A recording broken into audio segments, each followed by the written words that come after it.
pain never stops.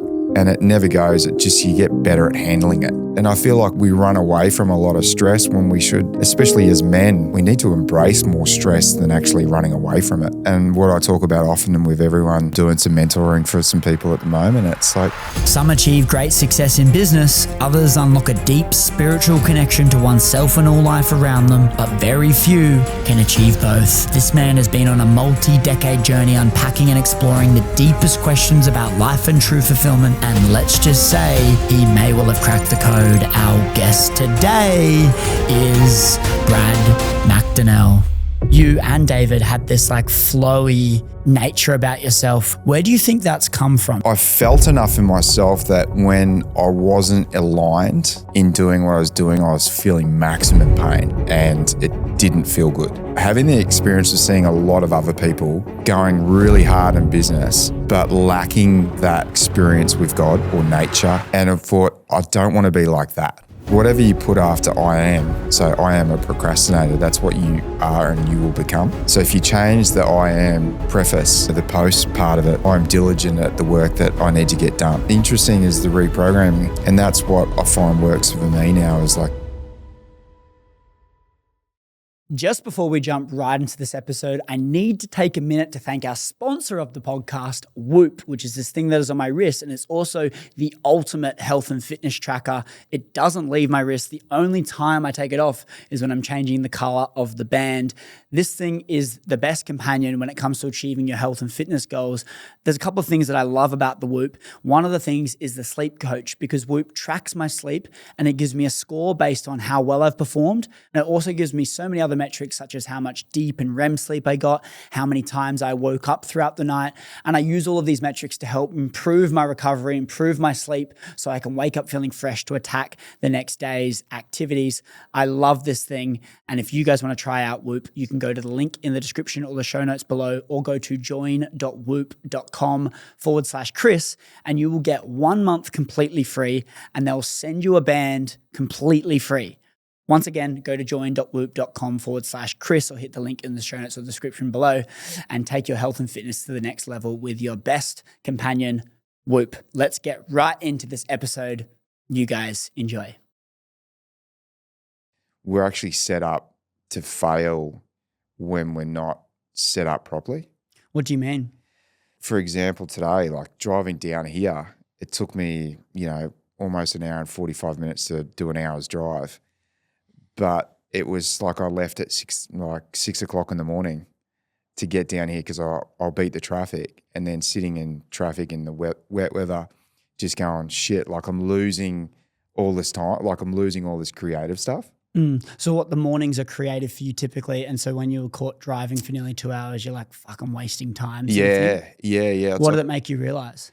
Just grateful for how I've set my life up first and foremost. I think that's the most important part is like along this journey building Manna and sort of building my own personal brand is like how much and how important it is to be grateful to start with, because everything sort of that, those laws of gratitude really, really work. And that law of attraction works in that space as well. But just how time wasting sitting in a car is going from point A to point B.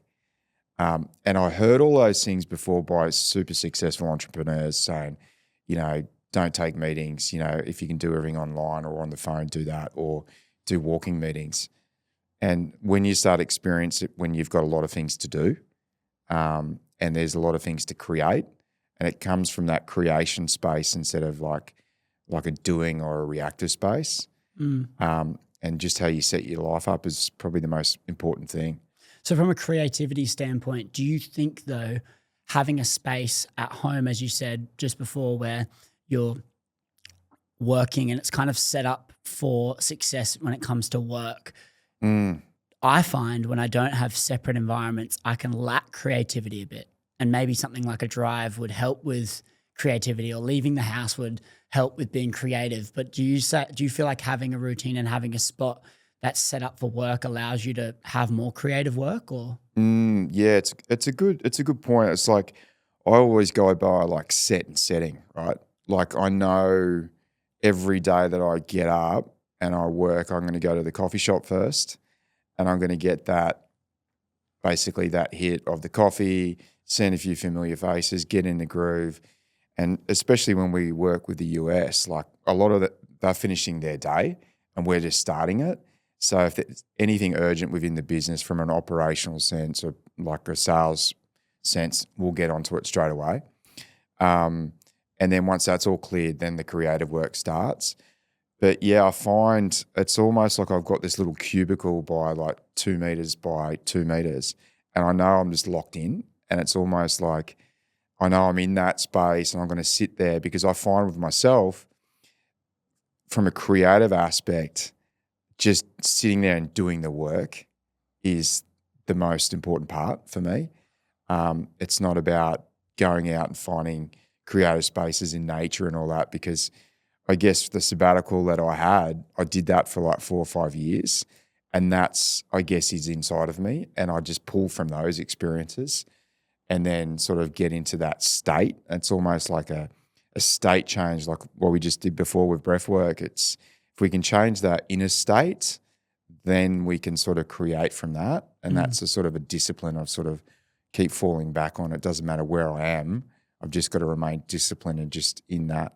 That's fascinating. You spent 4 or 5 years and it kind of gave you the clarity you need, so you don't need to go externally to seek that clarity. You kind of have it, so you know what you need to do. And even say like Hormozy, for example, he will lock himself in like a dark room with no windows and just a desk and a laptop and do his work in there, right? And that's not a very creative spot, but potentially it's no distractions. He knows what he needs to get done.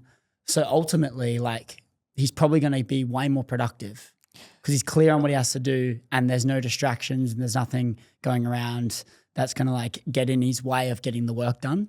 Yeah, it's really interesting. It's I must have watched the same Hormozy clip, because I think about 3 months ago I started doing that exact thing where I just closed the blinds and the only light on was the laptop light, and if I was recording any content or recording, like having any meetings online, that was like the video, like my laptop and my camera were the only 2 lights I could see.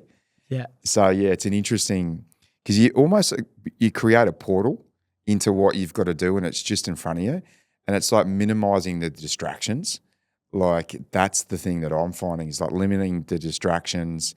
I live in an incredible complex up in Brisbane. It's beautiful. Like there's a sauna upstairs. There's a view of the city. There's an incredible gym. There's an incredible pool. Those are like the distractions that you can have. But I find, just locking in and locking down is sort of just doing the reps. And that's the hard part, is just doing the reps over and over again. And I was listening to something the other day. It's like it's always day zero. And I think that's a really important mentality to have, is like every day is day zero.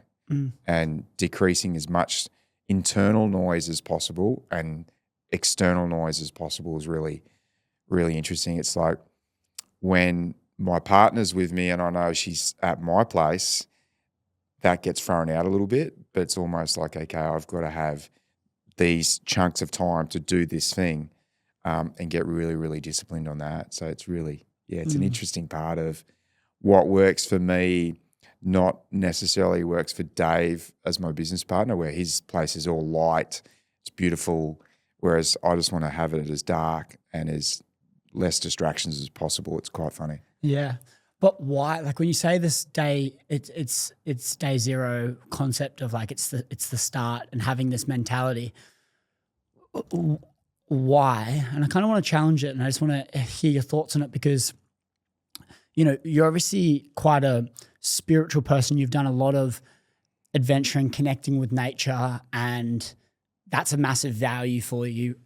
Correct me if I'm wrong, just from what we've spoken about and all the things you're doing in Tasmania, and like that's a big part of you. And typically when you find someone like that, they kind of are not in a rush anywhere as much. Like I find this common theme of like people that are really connected to nature and to the spirit, they're just not in like this rush, go, go, go energy.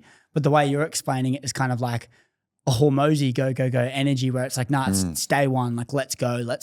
This polarity seems to be like two different people in one. And where do you think that comes from? Well, it comes from realizing that, say, with nature and the experiences that I had in nature, and is like that to me is God, and that's the connection to all things and all things and everybody. So I've always got that inside of myself, and the biggest thing for me with that now is like, okay, that's locked in, and it's almost like spirituality in its sense is quite a loaded word, and I guess being successful is something I really want to experience. So I've had nothing and connected to everything through nature and through those experiences, but I want to experience life in its full abundance, and that's the thing. The only way I know how to do that full of abundance is by doing the reps and working really hard. So it's like taking things from very successful people like your Hormozy you talk about, and all these other entrepreneurs, and all this obsession and focus and intention, and that leads to abundance. It's like a byproduct is success, right? So I guess going all in on that side of things, because I've gone all in on that side, and knowing that can never leave me. So whatever happens with Manna or myself or any business I'm related to, it doesn't matter, because I know I've always got that. And it's not even a plan B. I just know that if it all turns to shit, I'll just jump in a car and just move to Tasmania and just sit and read books and just go for walks and just work out what I can do from that. But it's almost like I've got this incredible opportunity because I've made huge sacrifices over the last 3 to 4 years. So it's almost like, well, let's just keep going on that, and let's just make sure it's day zero. What's the most important thing I can do every day? What's the number one thing?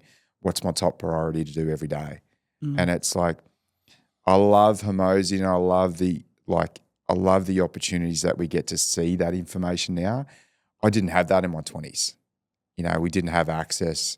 I'm showing my age here, but we didn't have access to a lot of these great entrepreneurs then. We just heard about them, or just experienced like your Michael Jordans and stuff like that. But the inner workings of their minds, or how they actually did it, we had no access to. Yeah. So it's a beautiful thing now that I just want to experience the full aspect of life and its abundance. So when you're explaining that there, and you're using the term success and wanting to experience success, how are you defining success? Because this is interesting. Are you defining it in a financial sense, which is the outcome of doing well in business, or is it in a life sense? Because what you also said was, if it didn't work, you could just go live in Tasmania and read books, and you'd be kind of okay with that. So how are you defining success? Yeah, I define success by one day. And it's almost like I always had this feeling when I was doing these other projects, or, these other careers, that I just never felt that I had the perfect day. And I feel like success to me is designing my perfect day. So I think we just talked about it before, like to me is getting up early, grabbing a coffee, either grabbing a coffee for myself and my partner, making sure I can get stuck into the things I love doing from a work perspective. That's inspiring and inspiring others, and being inspiration. And then it's basically working out in the middle of the day. I feel like it's a great privilege that I get to do jiu-jitsu 5 days a week. It's something that gets me out of my head. And basically once that's finished, do some gym, and then have an ice bath, and then in the afternoon do more work, and then finish the day off by having a beautiful dinner with my partner and the family. And that's it. That is, to me, a success.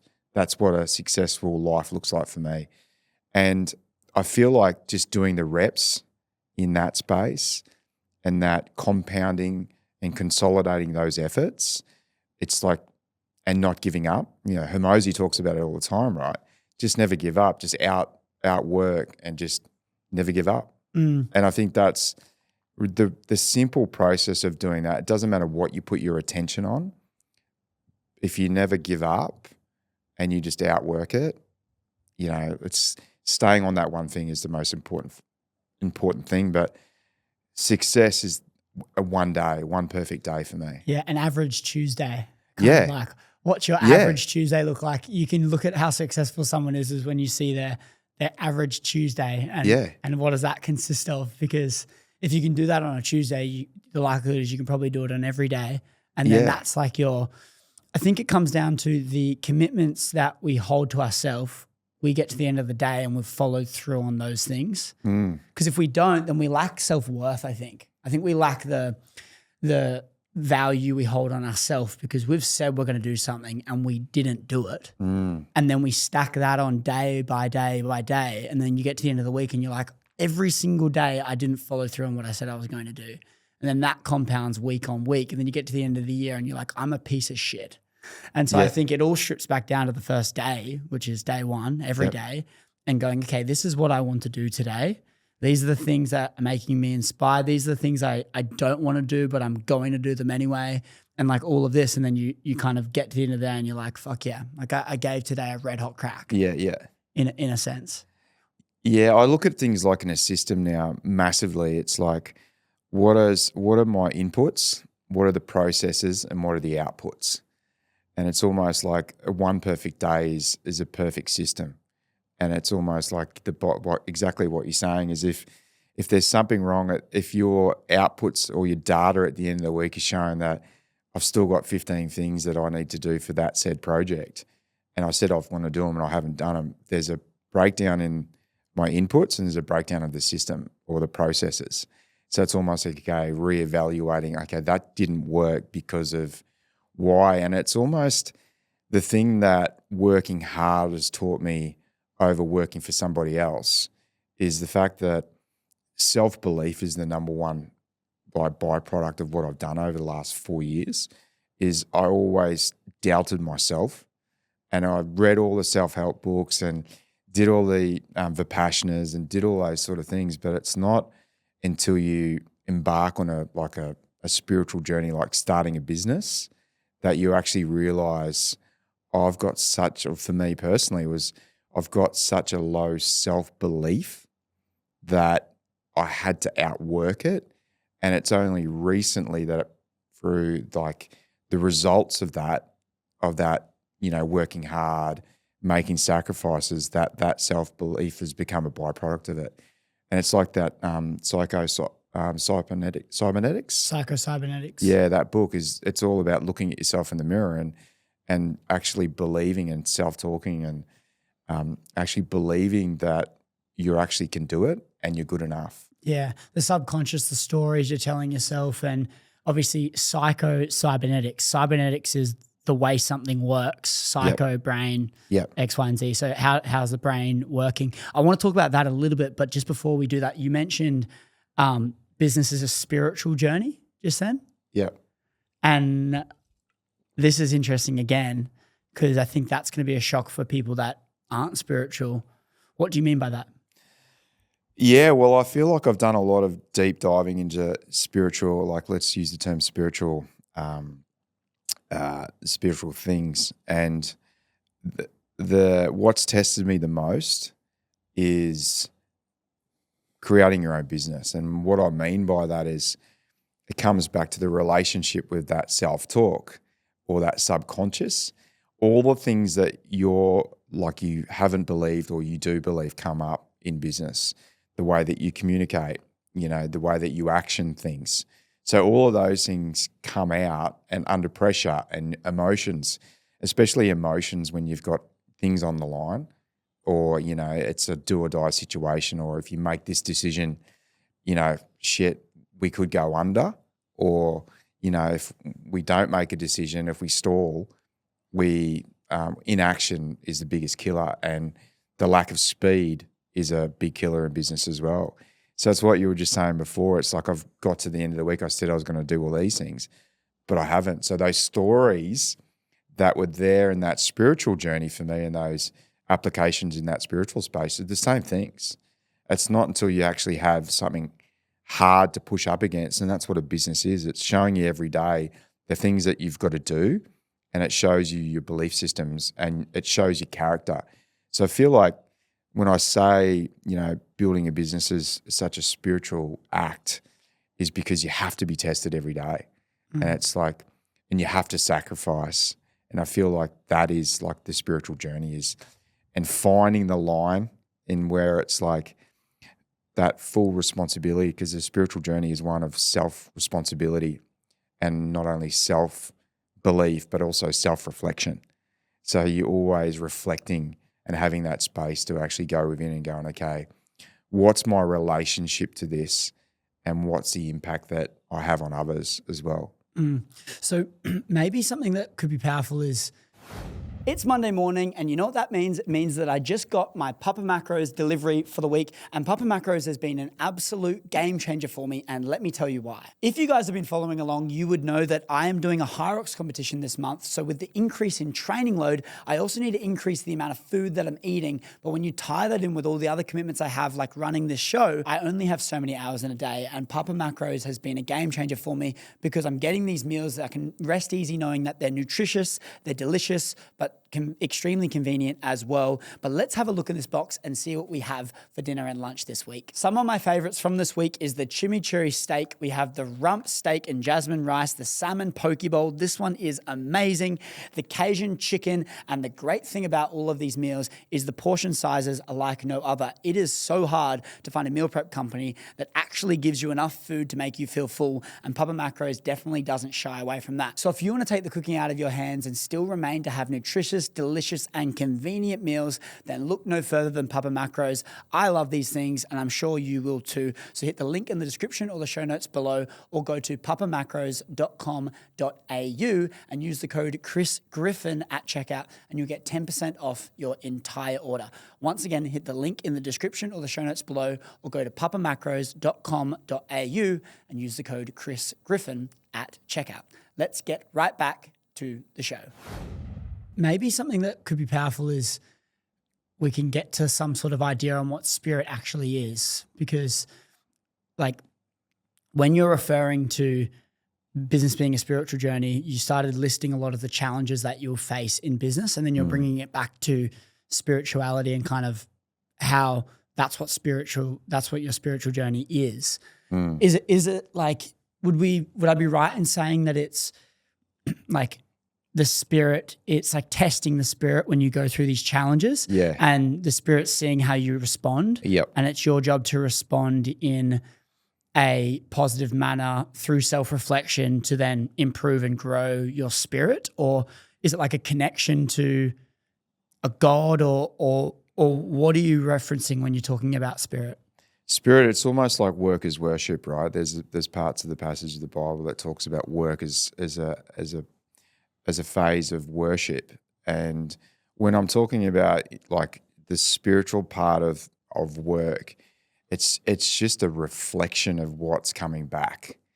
And I feel like it's such high risk, high stress environments, whereas your true nature comes out and the true nature of others come out too, and how you handle those situations. So it's a perfect mirror to how you present in every day. It's like a true reflection of who you are and what your character is. That makes sense. The last time we spoke, which would have been probably like 10 months ago, you said your biggest teacher in spirituality is pain. Yeah, massively. Yeah, and business can be painful most days. Do we have enough money to cover X? Have we got the right person doing Y? It's always like, it's almost those tools that you're picking up from a self-reflection point of view, from those paths or that journey that you've gone on. Or, sometimes you've got to be in flow and just, renounce and just let it go and let it, present and show its best way instead of just trying to grab at things and make it work. And I think that's a really beautiful part of, falling back on the journey that I've been on, is you can apply some of those skill set within business as well. That's not necessarily a traditional way to do things. It's like, okay, I'm going to have to let something show me here before I actually make a decision, instead of, it's the opposite of speed, and decision-making is the most crucial part in business. I feel like it is, but there's also the counterintuitive side to that is just, okay, let's just sit back, give it 24 hours and see what presents. Breathe. Yeah, totally. Yeah. And I feel like that's our opportunity, or I'll rephrase it, it's my opportunity now, is to combine those both worlds as they are one. Whereas, as I've said before, like the nature aspect is God to me. So I've got that under lock. So there's no double guessing that. I've seen enough and experienced enough and embodied enough to know that that'll never leave me. It's like, okay, where can I use those skill sets in modern days to be inspiration and inspire other people?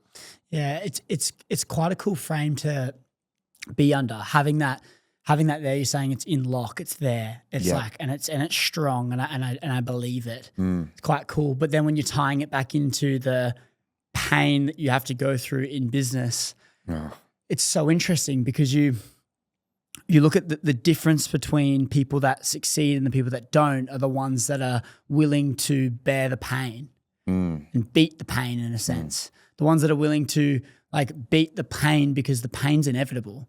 Yeah. It's like the realization I've had recently is like the pain is going to be there regardless. And the reason it's there is to make the light at the end of the tunnel special.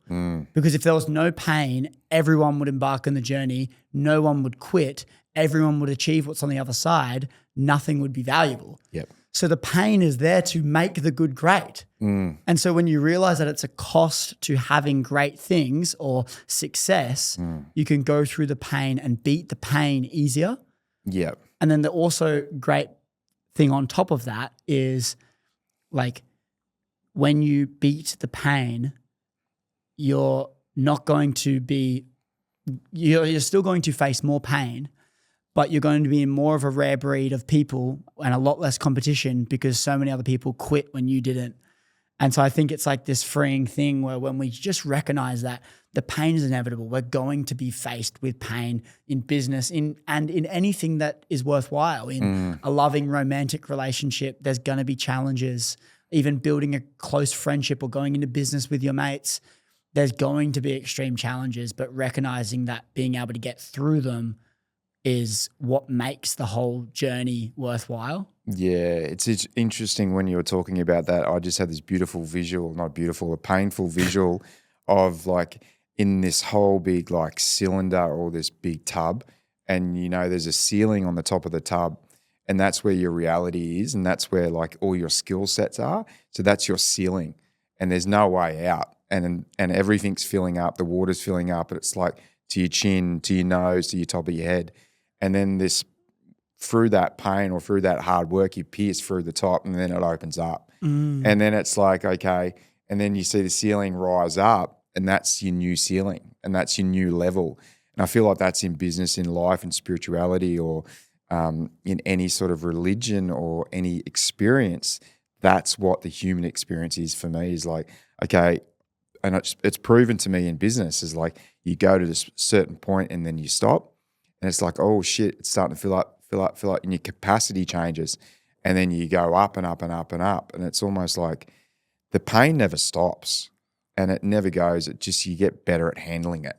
And you get different pains. Yeah, different pains. And I think it's like I listened to something the other day and it made so much sense. It was like stress is a privilege. And I feel like we run away from a lot of stress when we should, especially as men, we need to embrace more stress than actually running away from it. And that's what I find works for me now, is like, okay, stress is a privilege, and just reframing things where, you know, sometimes you get to those things and you go, oh, I'm so stressed. Well, what are you actually stressed about? And, you know, flip it on its head, and it could be like, be grateful that you've got stress in your life, right? Yeah. And also the thing about that pain and stress, and it's like I'm trying to think in my head, okay, why you what you said just before was the pain doesn't go away. Like it's just, you just face new pain, you get better at dealing with it. Okay, so why doesn't the pain go away? Surely we would go through pain, learn a few lessons and not put ourselves in that pain again, right? But no, and I was thinking about it just as you're talking, it's the pain's only relative to what pain you've experienced in the past. Yes, you become better at handling the pain, but a massive reason why we don't do things is because we're scared of pain. But when we overcome pain, we get more confidence that we can get through the pain, which makes us more willing to do more things and take more risks. And so when we take more risks and do more things, a byproduct of that is we're probably going to go through more pain because we're risking more. And so that's why we keep going through this journey of like having more pain and more stress in our life, because we get better at dealing with it, which makes us have an ability to take more risks. Yeah. It's like this weird loop that we go around. It's an incredible feedback loop. And it's like that with I look at jiu-jitsu and business as like a feedback loop as well too. It's like when you're surrounding your network, or say like in a jiu-jitsu gym, everyone's getting better together. And it's almost like with your business journey, like everyone's getting better together. So it's tides rising. Yeah, tides rising. It's a perfect analogy. And it's an interesting sort of feedback when you step out of those sort of network loops. You actually start seeing that, I've actually got value here from the pain that I went through, or, the fear that I broke through. And that is just so important to, get yourself out of those feedback loops, put yourself into new environments and go, holy shit, I've actually leveled up, I've risen with that tide. And it's almost like, oh shit, I've got these skill sets that I've acquired now. So not only have I got through pain, I've sacrificed, but I've got this mass amount of skill acquisition. So like you've just been to Austin, right? You're a totally different person that's come back from Austin. I can see it in you now. It's like that drive's there. You've been exposed to people that are doing 10x what you are doing. And part of that coming back is going, I've got a 10x where I'm at now to get to that point where they are. Okay, that's going to be quite painful and it's going to be a lot of hard work.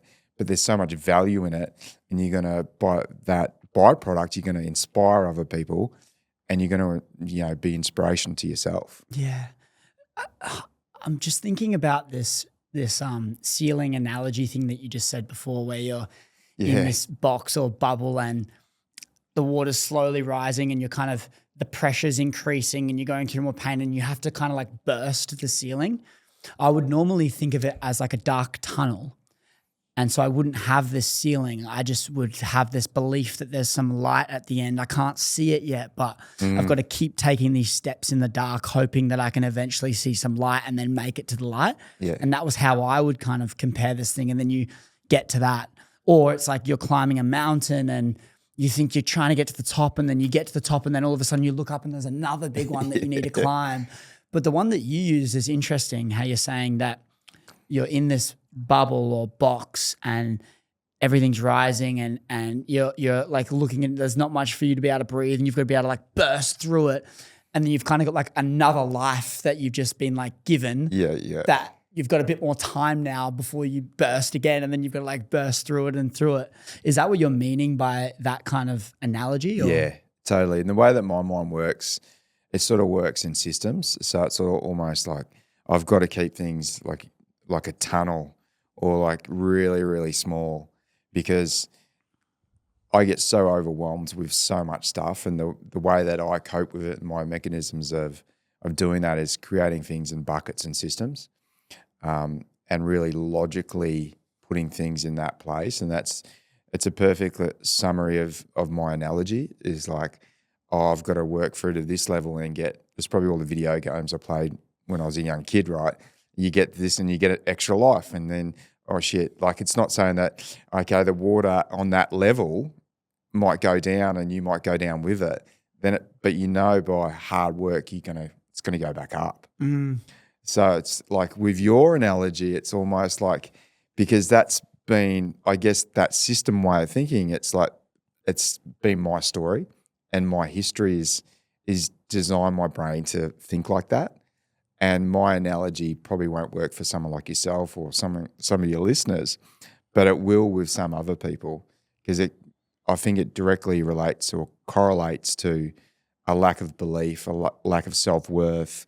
I'm not good enough. That's the analogy I sort of work in, that silo. And everyone goes through that that's trying to achieve greatness. I think I forgot who said it, but someone said that if you're not feeling imposter syndrome every 18 months, you're not growing enough. Yeah, totally. Yeah, I totally believe that. Like if you're not feeling like you're out of place, if you're not feeling like an imposter every 18 months, are you really growing? Yeah. Because the only way you can, like when you reach a new height, you're like the worst in that height.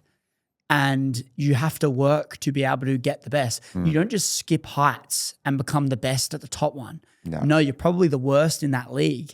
And when you're the worst, but you're in that room, that's when this imposter syndrome will kick in. And if you're not experiencing that, then it's probably like, fuck, am I trying enough? Am I risking enough? Am I giving life a red hot crack or not? Yeah, and it's super inspiring watching yourself and Sam and all your mates and all close friends when we caught up for Sam's birthday on Sunday and did a workout, which as a 45-year-old man, it was a bit of a tough workout. The high rocks. Smashed it. Yeah, I did okay. I've never seen someone quicker on the rower in my life. Yeah, there's a lot of pulling on that one. But the interesting part that I see is when we're at coffee and the network effect that you guys have got is so inspiring. Because you're all talking about really inspiring things and how you can work together and work with each other. And that inspiration for me, that's the part I love with what working hard for me is giving me access into, groups and friendships and networks like yourself and your mates, because that's the stuff that we can all sort of, that tide rises together as well. Yeah. And finding that crew is quite hard, and I have all credit to Sam to how his ability to network. He's probably one of the greatest networkers I've ever seen in my life. I mean, I met and interviewed James Dumoulin when I was over in Texas last year, who kind of is probably the only person above Sam that I know in terms of networking. But that man, like Sam, like to be able to get that group together and like and do that. But then even like his birthday coming up at Rickshaw's, it's like 40 people or whatever. And like you look at the list and everyone is just elite. Yeah. Elite. I just look at that and go, of course we're having this flow-on effect when we're sitting at coffee talking about inspiring things. There's all these little different groups within the group, but everyone's talking about cool things. There's no one talking about like, oh, what are you getting up to this weekend? Yeah. It's there was deep. Not one. And there was young Max there. That was he's got a MMA fighter, and that's the world I love. So just sort of networking with that, just going, oh, that's inspiring. Jumping into I just see that as such an inspirational story. Someone jumping in the ring, and he's a beast. He's a beast. Like he's an absolute beast, and sort of what you're doing, your next steps into going into like taking those big leaps into your journey as well. That's the stuff that I absolutely love. And seeing Sam building his network and, leveraging off that, because what you guys don't have at this stage is like leverage of like finance, leverage of like skills or experience. But what you've got leverage of is your time, you've got leverage of energy, and it's really inspiring seeing all you guys maximize that. Where you're not wasting words, you're not wasting time. And it's almost like, because that's the most valuable thing for me now is whatever network or relationship I have, it's got to be net positive. It can't be something that's sort of taking away from me. And I respect my time enough, and I probably didn't when I was younger, but now I totally respect my time and others' time. And that's the big thing. It's like, it's always a yes if it's in that space for me. And that's building people up or building myself up is really, really important. I tell you what, one thing I learned from you. So it was about 10 months ago, I'd say, when we last had this. So you came on episode like 6 of the show. It was a lot smaller than it is now. How many episodes are there now? This will be 56, I think. Jesus. You'll be 56 or 57th. Beast. And we've done one every single day. Every single week, we've released one consistently, and it's going to be upping to 2. But when we sat down, it was episode 6. It was you and David, your business partner. First time we ever met. I mean, we had a Zoom call before that to talk about Manna, but then we did the podcast, and it was the first time where I saw this combination of spirituality and business. I would hang around with the Adams of the world and people like that. And it's like, go, business, like tense, right? And you kind of had this, you and David had this like flowy nature about yourself. It was just so calming, and I could just like, and I could see you guys are crushing it too, but it was just so calming. And then I just remember like afterwards we hop in David's like brand new Lexus, and then we go get sushi, and we're chatting for like probably a total of 4 hours, 2-hour podcast, 2 hours at sushi after, deep about everything. And like, it was so far beyond just talking about numbers and business and growing. And I was very inspired by someone crushing it, doing really well, and having this like spiritual nature about it. Where do you think that's come from? Do you think it's come from that massive journey you had before? And as you said earlier in the convo, like you kind of spent those 5 years and you've got that in your back pocket. Like, where do you think this polarity between the two stemmed from in the first place? Yeah, I feel like it is. I feel like it is like because I've got that in the back pocket. I really feel like that's been so solidified through experiences, as I've just said before. But the big thing is like, we will get back to the episode in just 1 minute, but first I need to tell you about Switch Nutrition, one of the main sponsors of the show. If you guys are a regular listener, you would know that I love Switch and all of their products, and they're a game changer for me to keep on top of my health and fitness, to make sure I'm recovered well, feeling the most energized, and everything in between. But this is their hydrate product. I have a scoop of this every single morning. This new flavor, the mango and passion fruit, is probably the best tasting hydrate product I've ever tried in the world, and I've tried a lot of them, if not every single one of them.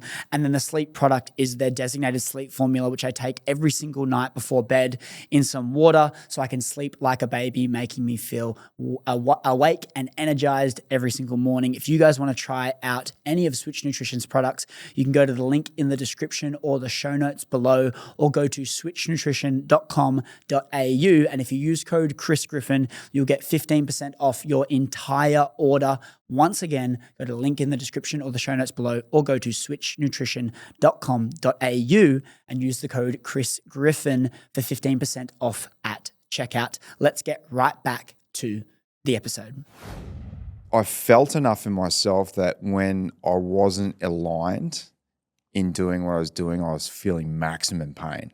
So it was like a visceral feeling. I could feel when I'm not in alignment, and it didn't feel good.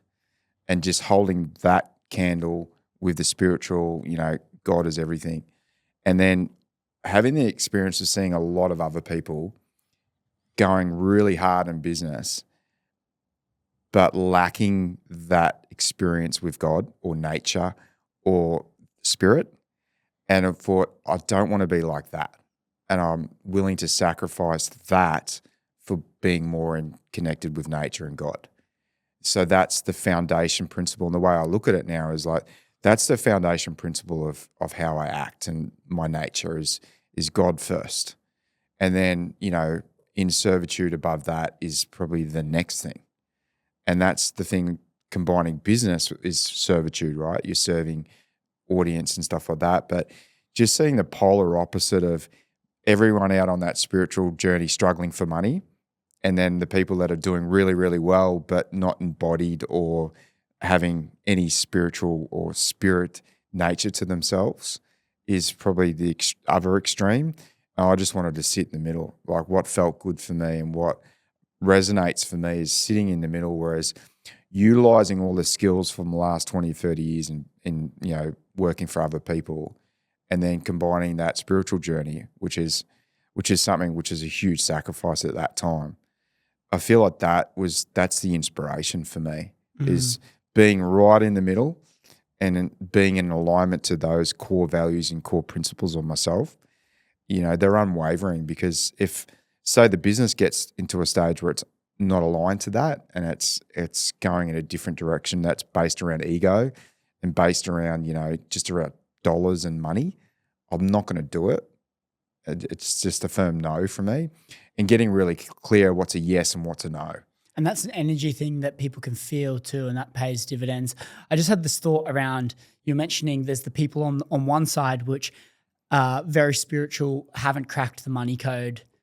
Do you think, and then there's the people that have cracked the money code, not spiritual, and you want to be in the middle.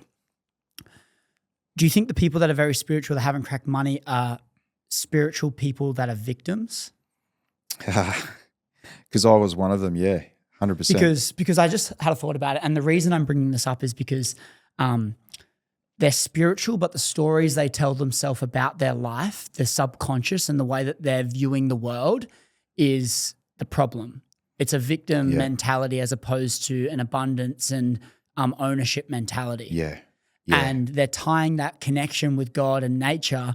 But the problem is their mind and the stories they tell themselves about life are fundamentally wrong. Yeah. And they're degrading, and it's stopping them from achieving the things. So no matter how much they change the behavior, I'm going to get up early, I'm going to work. No matter how much they try and change the external, the internal and the way that they view everything and the stories that they tell themselves and their identity is wrong. And the subconscious doesn't know the difference between what's real and what's fake. So it always wins.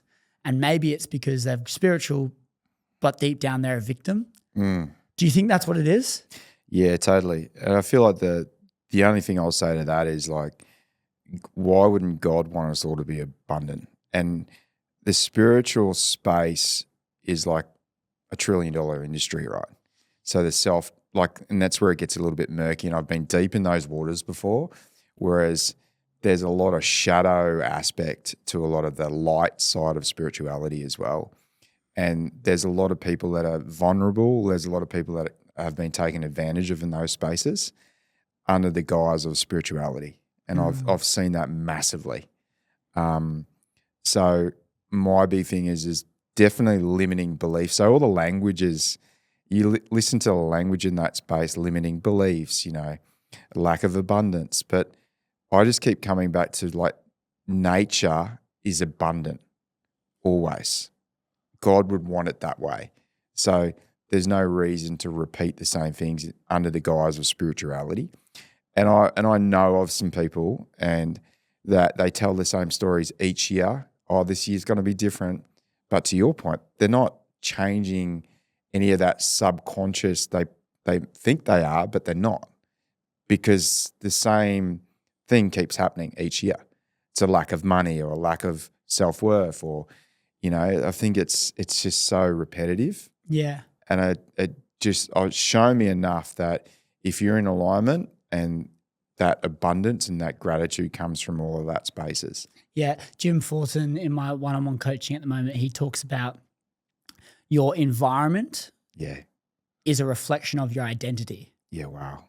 Love that. And so if your identity and the stories that you're telling yourself, which is affirming your identity, if the story that you tell yourself is money comes in, but it goes out even quicker. Yeah. And that's a story that you say, and you say those words, or like money's hard to come by. Yeah. You're basically identifying as a broke person. Yeah. Because you are not allowing the money to come in, because in your mind, subconsciously, it comes out quickly. So guess what? When the money comes in, you best believe it's going to come out pretty quickly. Yeah. And then what happens is that's their identity. January 1st comes by and they go, okay, I'm going to be a better saver this year. Yeah. So their money comes in, their $1,000 a week comes in, they put aside 300 of it, they pay their rent, and they go get their groceries at Aldi because they're trying to save. But then what happens is deep down is they're broke and money comes out. So then other things pop up, or they go on little trips, or next minute they've bought this thing and then they get to the end of the week and there's $0. And so it's like deep down is what we need to reprogram first. Totally. The thing that he was explaining is taking be, do, have, the methodology to the next level, right? And so going like most people live in the have, do, be. It's like once I have these things, I'm going to be able to do these things, and then I'm going to be able to be this person. He's saying flip that, right? To be, do, have. You need to be that person that you want to become and do the things that person does, and then by doing so, you'll have the life you want to live. But then if you take it to the next level, the being is the environment or the goal or what you want to achieve. So being that person. The doing is like the actions that you're taking and the skill sets that you're kind of acquiring and you're using, I guess you could say. And then the be, do, have Is that no? The being's not. The having is the environment. The doing is that, and then the being is like the identity and the stories that you're telling yourself. Yeah. If you be those stories of the person you want to become, and you like identify as that, a byproduct will be the environment and the goal that you want to achieve. And so it's just like kind of transform it from the inside out as opposed to changing the behavior. It's been a massive lesson recently and over the last few years trying to fully embody that. Yeah, it's interesting when you're talking, when I'm listening to the language, like being is like be in, like some of the subtle, when you drop into the language, and it's almost like when you're talking there, it's like the language that we're like saying to ourselves, the language in our environment, that's massive. It's like you realize what sort of, because it's all down to that vibration and frequency. So the language that you're programming your like inner wisdom or, you know, the inner thoughts, you're programming that in a certain low vibration or a high vibration. And it's almost like if you change that language, it's almost like you bring it up a couple of, you know, hertz straight away. So you're like oscillating or you're vibrating at such a high vibe straight away. And it's not just about positive talk. It's like those affirmations have to be like habitual and ingrained into you. Like totally. You've got to believe in it. And it's this thing around like, I'll give you an example of one of the ones that I'm trying to work on. I've been procrastinating a lot. It's one of the things I've been dealing with. And so Jim outlined this and I knew I was procrastinating, but when I'm saying on the call, it's like, I procrastinate a lot of my tasks. Yeah. That's what I was saying. And when we actually unpacked why I'm procrastinating, there's a few reasons, right? The things I'm procrastinating on, they're red light tasks. They're things I don't really enjoy doing. Yeah. But then another thing is if I change nothing and just keep going the way I'm going, including the procrastination, I'm still going to achieve great things. I'm probably still going to get to the end of the year and be quite happy with how I've progressed. Yeah. But I'm not achieving my potential, but I'm still going to progress a fair bit. And then the third thing on that, so there's like not as much like fear of not doing well because I'm still going to do well with just staying at how I'm doing and procrastinating. And the third thing is a sibling of 5 doing better than probably everyone else in my family, financially, success-wise, externally, internally, everything, right? So for me, I go, I'm still doing well. It's okay. So when a red light task comes up that I don't want to do, I can procrastinate, right? And I don't do the thing. But I'm identifying as a procrastinator. So a new belief, one of my top 3 beliefs that I need to embody in life alongside outsourcing a lot of the red light tasks so that they can get done by people that aren't me. But another thing is I show 100% commitment to my days and I don't procrastinate. And that's like a new belief. I'm not a procrastinator and I show commitment to my days and the things that I'm going to do. So you don't identify as a procrastinator? I'm not a procrastinator. Someone says, do you procrastinate? No, I'm not a procrastinator. I don't. And it's like if I wasn't a procrastinator, which is the person I'm trying to become, and someone asked me that question, I would say, no, I don't procrastinate. I'm pretty good at that. Pretty good at not procrastinating. Yeah. Whereas if I'm still identifying as that and you ask me, do you procrastinate? I go, yeah, I do. Like I do a fair bit. I'm a sucker for it. Yeah. Yeah, it's interesting the stories that we keep telling ourselves and the repetitive stories. It's almost, have you listened to Neville Goddard's stuff? No, I haven't. Oh, it's brilliant. And he talks about it in the Bible. It's called I am. And it's almost like the programming of ourselves is almost what Jim's saying as well. Like whatever you put after I am, so I am a procrastinator, that's what you are and you will become. So if you change the I am preface, like, or, you know, the post part of it, I am, like you wouldn't even say not a procrastinator. It's like, you know, I'm diligent at the work that I need to get done. Yeah. So it's interesting as the reprogramming, and it's I listen to Neville Goddard as I'm falling asleep. So in that you know, dropping into that sleep state, I think is it theta state and beta, and when you're sort of getting down into that REM state, and there's very often that like an hour in, I'll like wake up and it's like finished. And it's like, oh, how far deep did I go into that? And he talks about building empires, but it's all just affirmations, and it's all of that old stuff without any of the fluff. It's beautiful, and it gets straight into it, and it's so pure and unadulterated. It's just amazing. But yeah, it's the I am. If you can change that, it's exactly what Jim's saying. If you can change that, it's the most important part, because I catch myself, and it's a discipline. It's actually a real big discipline to get into, because it's like I am, like the one I hear often is I am hopeless. If something doesn't do, it's like, would you talk to someone you love like that? It's, I know I've heard this a million times, but it's like, oh, geez, I'm hopeless. It's like, oh, what? Or if I'm doing jiu-jitsu and like, I don't move well. It's like, oh, where does that come from? And then I just ruminate going, where does that come from? That's like, we don't come out like that. I've learned that from somewhere. I've got to take accountability, and I've got to take self-responsibility of that. And just having those skills of self-reflection is really important, because how long have I gone telling myself that same story? What about sickness and believing that you're sick? Yeah. Do you think that's a big thing? Obviously, like a product, it's a touchy subject, very touchy subject. Yeah. But there's placebo, and people think about this, but honestly, I think it's the subconscious, and it's telling yourself the story about yourself, right? Like you say all the time, I constantly get sick. Yeah. Oh, I just always get sick. I don't know what it is, but I just such a sick person. Get sick all the time, forever sick. So you're probably gonna be sick. Yeah. If you ask someone that's fit and healthy athlete, do you get sick? And they say, well, no, I don't. Oh, once a year. I get sick once a year. And guess what? They get sick once a year.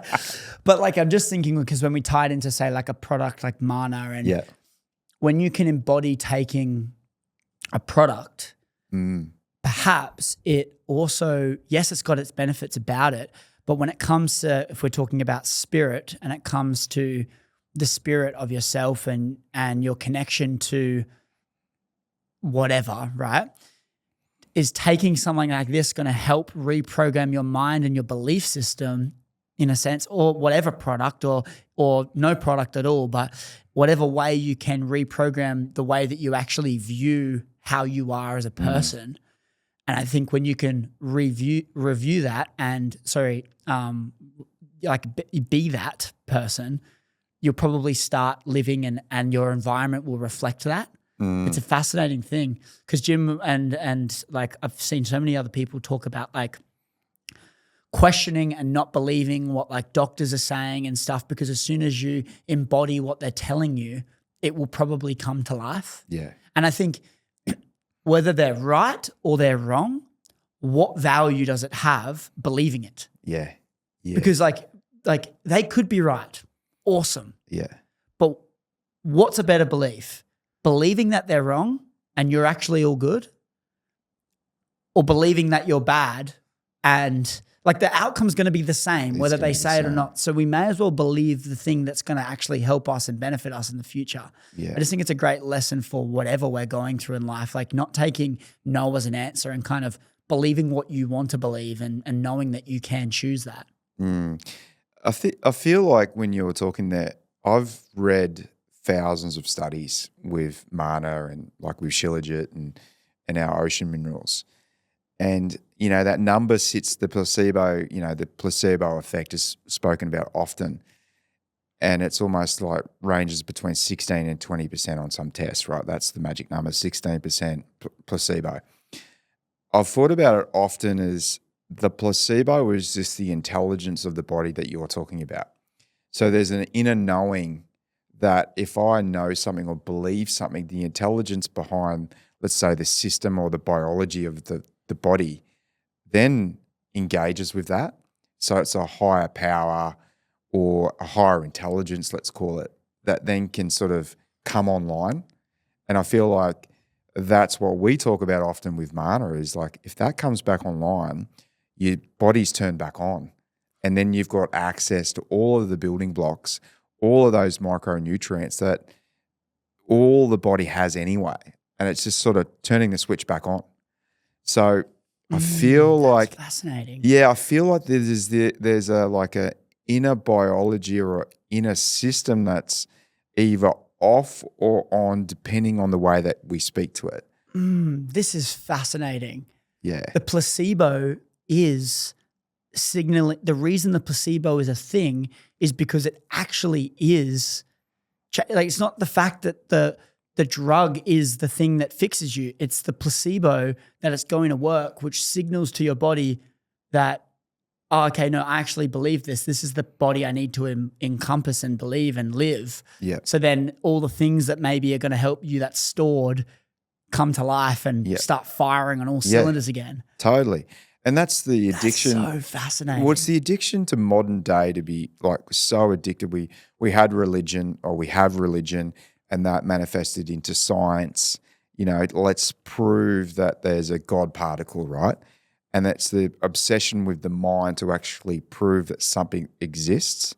And that's through reading all these studies and seeing all this information, it's like, oh, holy shit. Like, we're actually trying to we have to prove. Science is so dogmatic in its views, it has to prove X. And it's brilliant on one respect. I love science. I think modern day science has changed how we live and operate on the planet. But there's that other part that, you know, that we can't explain or we can't measure, that there's so much in that. And that's the intelligence or the biology in our system that is either off or on, and the way that we speak to it is so vital. And would you call that new science? Is that what you're saying, or? Yeah, well, we call that true science. True science. TRU, it's pointing to you. Like, you've got to be it comes back to that with everything. It's like self-responsibility, you know, self-reflecting and introspection of where you are right now. And I feel if you can take that responsibility out instead of farming it out to somebody else or other knowledge, or I feel like that is the opportunity that we're going through. So it's like there's two parts of science. There's the measurable data-driven science, and there's like the antiquity science that, you know, that's been around for, you know, millennia. And there's a lot of science now that's coming through that, you know, is proving that, you know, the way that we date history's changed, or the way that the technology back before wasn't as ancient as we thought, and it wasn't as primitive as we thought as well too. So there's a lot of really cool things that are happening and being rediscovered. And I think it's not about discovering. I think it's about rediscovering what's always been here. And I feel like I've spoken about it so much as the body of the human being is the greatest science discovery that's ever been discovered. I'm just trying to strip it back to like what actually matters in life and going to like that next level deeper, because I think where you're playing in this like successful business, spiritual body is the fucking spot to be. Because I'm looking at like way of living, the way you view the world, the way you feel, and the things that actually matter in life. And like there's a level of peace of mind that comes into play with the spiritual side. Yeah. So, but then there's also a level of freedom and fulfillment and, I don't know, feeling like positive feeling of the other side of success in business and generating wealth, and being able to combine them, achieving everything that you ever wanted in your life, but then having this sense of groundedness and like connection to something that's bigger than just what's in your head, and like having something else there that allows you to have this better outlook on life, better programming of your mind and the way you view yourself and the people around you. It's encompassing a more holistic approach of life and what actually matters. And it's kind of unlocking a new part of life that's really meaningful that some people never even open the door and walk into. And it's quite cool and it's quite inspiring. And it just makes me think. It just makes me go, these people that are in this spiritual bubble like they're doing something right. They might have this victim mentality, or they might have like something there, but like you do look at them and there's a level of peace that I see they feel, and I kind of love that. So how can we bring this into this life of abundance and greatness and mastery in any field to create like ultimate mastery in a sense? Yeah. Yeah, no, it's beautifully said. It's beautifully said. I just look at it and I'm just like, sometimes I think, and Sam and I talk about this a lot, I'm going to pause this show for just 1 minute to talk about anti-aging and longevity, more specifically some of the supplements that I've been taking every single day to stay on top of my health, to make me feel younger and more youthful for longer. And the two products I've been taking every single day by Melrose Future Labs is the NAD Plus Booster and the Muscle Protein Complex. This booster contains nicotinamide riboside, which is a precursor to NAD Plus, which is responsible for cellular renewal in the body, making sure that you can renew your cells better as time goes on, making you age less. And I take a capsule of that every single day. And then the other one is the Muscle Protein Complex by Melrose Future Labs. And there's an ingredient in this which blows my mind and makes it so much different than every other protein on the market. And it's got calcium HMB, which helps you maintain muscle mass even when your training load decreases, which is absolutely crazy. If you guys want to try out any of these products, you can go to the link in the description below. And if you use code Chris Griffin, you'll get a discount off your entire order alongside all of the other amazing anti-aging products. Once again, go to the link in the description below or go to melrosefuturelabs.com.au and you can use code Chris Griffin to get a discount off your order. Let's get right back to the show. Sometimes we look at some people doing cool things and we go like, fuck, are we doing something wrong? Like, where are we running to? Like, where are we rushing? Like, are we rushing to like our deathbed? Are we like, are we like, yeah, we smell the roses from time to time, but are we truly appreciating the garden that we've built and like, and are the things in it valuable? Like, are we just constantly on to the next thing and we're constantly chasing, and there's nobility in that and there's some greatness in that, but I sometimes just look at like trying to maximize what we've actually got and the feeling we have about that. And if we can somehow get to that level, I feel like we'll be able to achieve all of the abundance in the world if we can truly embody and feel what we're feeling right now and experiencing right now. It's an interesting thing sitting on this side of the couch. It's like I look at Sam and yourself and it's like you've got so much testing to do in your 20s, right? There's so much abundance, and, you know, those sayings about like, if I could have my time again, like all I wish for would be to be younger with the same sort of knowledge that I've got now. But you're in an incredible spot in life.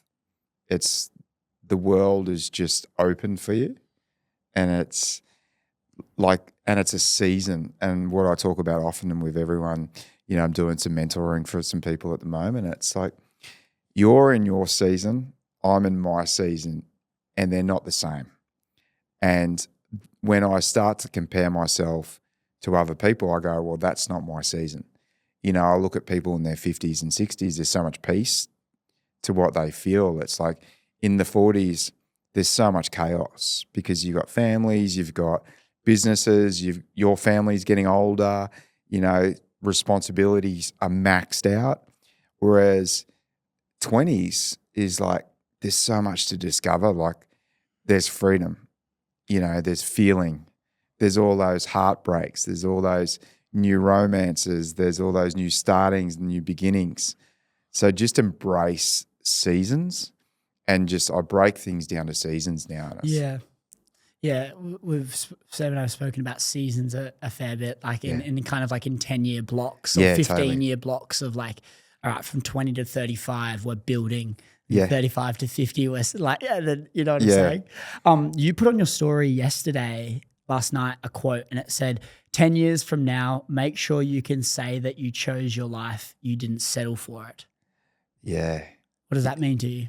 Yeah, reflecting on what I've done in the last 10 years and just realizing I don't want to settle, and comfort's going to kill that, because you can reach a certain stage where enough's enough. But I think self-reflecting always and in sort of those seasonal blocks, right? And I feel like that for me is like, okay, what have I done in the last 10 years? What's worked really well? What's surprised me? And what would I do better? And that was a reflection of that is where am I going to go in 10 years? And I don't think it's about happiness. Like I don't always want to be happy because that would be quite boring. You can't be. You can't be. And we're not designed to be happy 24/7. It's not the world we live in. We've also got to live this world. So yeah, just reflecting on the next 10 years and where I want to go and what I want to do and who I want to be. And I think who I want to be is probably the most important part of it, to be honest, is who do I want to be and how do I want to show up for myself and for others. Yeah, that's the character that you build on the way. Totally. Yeah, and that's the lessons of character building through building a business is so crucial. Mm-hmm. And, you know, some of the things I'd change, some of the things I'd do again, but just also proving there's a little seed of doubt that I think every business owner has and every entrepreneur has is like, was I lucky that time and could I replicate the same thing or could I do it better? And I feel like that's the challenge for the next 10 years is go, oh shit, I could do this. I could do this better. I could do it quicker. But it'll be different. Do you think the character that you build on the way in the journey is the most valuable thing we gain? Yeah, totally. Yeah, it's the only thing that we'll leave with. So it's the only thing we have. It's the only thing we have.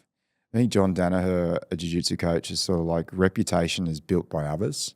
Character is what you build yourself. So reputation's the way others view you, character's the way you view you. Yeah. So reputation is tied to confidence and character is tied to self-esteem in a sense. Confidence is kind of like how people are viewing you as confident. Yeah. And self-esteem is like how you view you in the mirror. Yep. And so that means character, confidence means reputation, if we're using it in that sense. Yeah. External, internal. Yeah, well, the way I look at reputation, and now it's none of my business what my reputation is because that's by others. Character is the only thing that, you know, from a self-belief point of view. Do you think you can control reputation to some degree? You can manipulate it to some degree? Yes and no. I feel like sometimes people's perception and how they view the world has an impact on your reputation and how that's built up from a positive or negative point of view. Because you could have a totally different perception of my reputation based upon what you've heard about me or what you've experienced with me. So yeah, but what I'm fascinated by this is I feel like reputation is so important because that saying around when you meet someone, you also meet their friends. And it's like when someone asks me about Brad, I'm giving them an explanation on you based on the information I know of and experienced about you. So if I've only met you once and you're having a shit day. Yeah, totally. You gave me a bit of a stiff arm, right? And then someone goes, oh, like, how's this Brad guy from Manna? I'm going to tell them about you based on what I know. Yeah. Oh, he was a bit of a dick. Honestly, he didn't give me anything. Yeah. Right. And so all of a sudden, my friends that I've just told about you based on this one encounter that you've had, all my friends, your reputation in their eyes is negative. Yeah. And so the way that you could control that is to make sure that you show up in the best way possible in public, whether you're good or bad. Yeah. Potentially. But you've got what I love about that is you've actually got no care in that because what you did, say for me, what I did 20 years ago, is that still lending to a reputation that's good or not? Do you know what I mean? Like you could have a certain reputation what is now. And I feel like a reputation can be quite fluid to what you're saying. It's what the point you're making for me is like it can be quite fluid. It could be on a good day or a bad day, but still like the net of that is your reputation that's viewed by public. So I want to ask you this then. When I went to Texas and you introed me to all of your network, and I probably met maybe like 9, 10 people that know you and David. Yep. And every one of them spoke about you extremely highly, extremely highly. That's reputation. The way they're viewing you and talking about you to me was really high. I would consider Brad and David to have a really good reputation with those people that you introed me to in Austin. Yep. How does that form? Through sitting with people, relationships. And I feel like that's a really good true representative of where you're at as well too, because you can talk to people online or you can, sit with them, and that's part of that journey. That's one of the biggest things that we got, whereas David and I were traveling and you just sit with people and give them, all we had to give them was presence. And be there, 100%. So that skill set is like a lot, the byproduct of that is when we're now with people, we do the exact same thing. So when we go to Austin and when we go to the US, we just sit with people and just clear the calendars out. Look, it's different now because we've got so much on, but I guess in the early days, that's what we were doing. We were just sitting with people and they were understanding us as people and understanding the journey that we've been on to get to that point. And it's time and investment in, and also letting people, what I've experienced is letting people like show you their genius as well. Is whereas a lot of the people that you're talking about are contractors, have become really, really good friends of ours, where we never breathed down their neck to get a result or data or a number. We just said, you're amazing at what you do. You just go and do you. Own it. Yeah, and that builds trust. Like any relationship, it's about building trust. It's about doing reps with them. It's about, discovering who they are. It's about not just finding out what they do. It's like finding out who they are, how they tick, what their family's about, creating, it's one thing I always stand by is like we've created a little family network inside of Manna. So the 9 people that I introduce you to are just like family. It's like, and that's the difference between the US and Australia is everyone will just want to help you. That's like, oh, how can I help you? Like, what do you got going on? What are you doing? And they're just inspired. And they are inspired by what you're doing. And then it's like, okay, right, this is your genius. Well, this is my genius. How can we work together? Yeah. And I guess when you're feeling like family, you're more inclined to want to help and feel empowered to help family than a stranger. Totally. So relationship first, a byproduct of that is good business Totally. And good work, I guess. Yeah. Because you feel way more inspired to and empowered to get results in whatever you're doing. Yeah. If it's a family member or it's someone that's close. Yeah, totally. And no one wants to be micromanaged. No one. No one. And it's like, that's the thing that we're really conscious of, that, we've got to pull ourselves up. You can't micromanage people that are geniuses at what they do. Yeah. And then I guess you need to have the trust in place to not micromanage. You need to trust in the relationship and their ability to execute, because then you don't feel called to micromanage. Yeah. Because they're better than you at what they're doing. Yeah. Yeah. And so all you're doing is getting in the way when you're trying to manage them. Yeah, totally. And you're not going, okay, I know what to do here and I'm the best at this. You've got to aim up to that. It's like, no, go out and find the best contractors that you can possibly do that are experts in their field, overreach on getting them and let them do their magic, and that'll pay you back tenfold. That's and our skill sets and our strengths, or my strengths as relationships, is to leveraging off that. So that center of genius is finding out what that is for you and going all in that and being so authentic to that, and putting yourselves, back to your point about putting yourselves in the right environments to let your genius come out. And that's the skill for everyone that they need to find, is finding their genius, what that is, doing reps at a lot of shit that's probably not what it is, are the byproduct of that, finding out what lights them up and what inspires them, and then get in the right environments. It's the 2 secret sources for me. Get in the right environment, let your genius go. Yeah. And then have your phases of life. Your journeys. Have your seasons. Seasons of Yeah. life. Talk to me about this last season that you've been in. You said in the 10 years you've reflected on things that have worked, but then the other thing you said was things that surprised you. What do you mean by things that surprised you in reflection? The things that surprised me, the things that I thought I'd let go of. And when I mean the biggest surprise for me is that whatever that limiting belief is, so if it's not good enough, it's always going to be there, and you've got to basically fall in love with it, nurture it, and basically make peace with it. That's what surprised me the most is, oh shit, if I just outwork this is gone. But it's not. It's like, I call it a mirror of, like a vortex of mirrors. And it's the same language that's on those broken bits of mirror in a vortex. And it keeps coming back all the time saying exactly the same thing. So what surprised me with that is like, oh shit, I thought I'd outwork this, or I've done enough breathwork sessions or enough therapy or to get rid of it, but it never goes. Can't go and won't go. You've just got to make peace with it and turn it into a driver than sort of turning it into a victim sort of thing. Why do you think it doesn't go?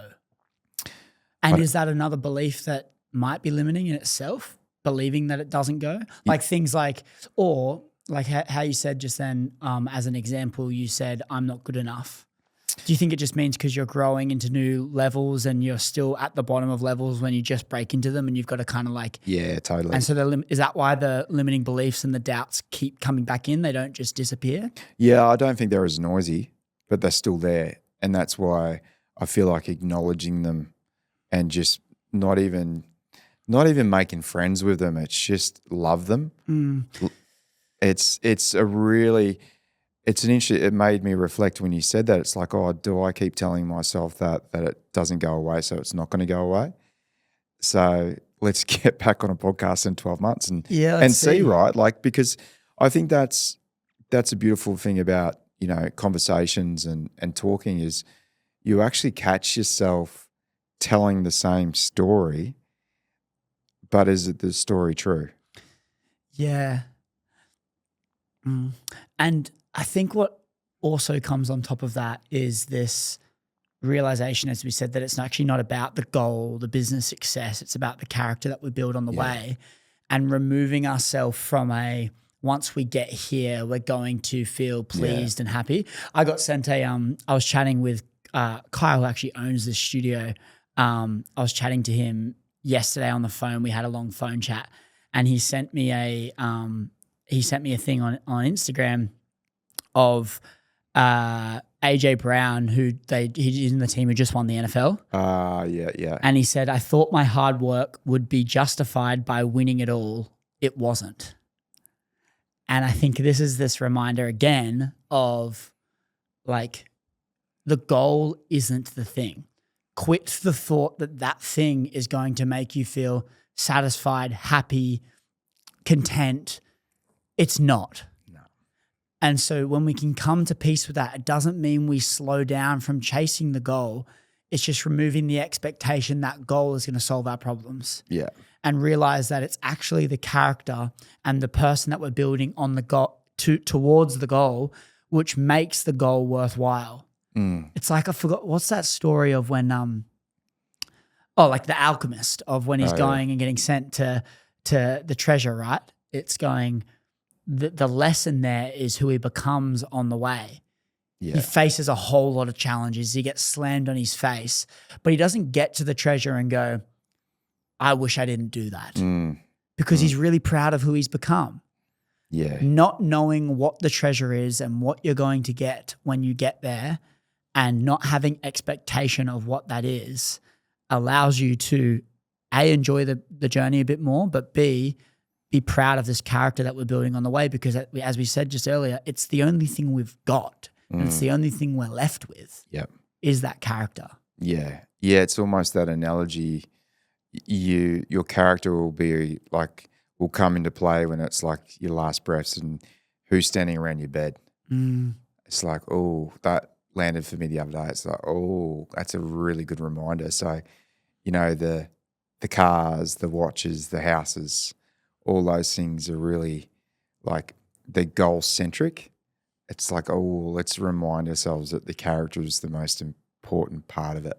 Yeah. On the way up, because on the way down, that character will be more valuable on the way down than it will be on the way up. Mm. You build the character on the way up to prepare you for the fall. Potentially. It is, because the character's built the most in the low times and when you're building yourself back up. But the only reason we need that character is so that then when we're faced with another challenge, we can go through that challenge easier. And if we don't build any character, and the way you don't build character is by being in a low and being a victim and pushing all of your problems onto other people, when we take ownership, we grow, which allows us to deal with and prepare for the lows again. That's a nugget of gold right there. Just do the reps. Yep.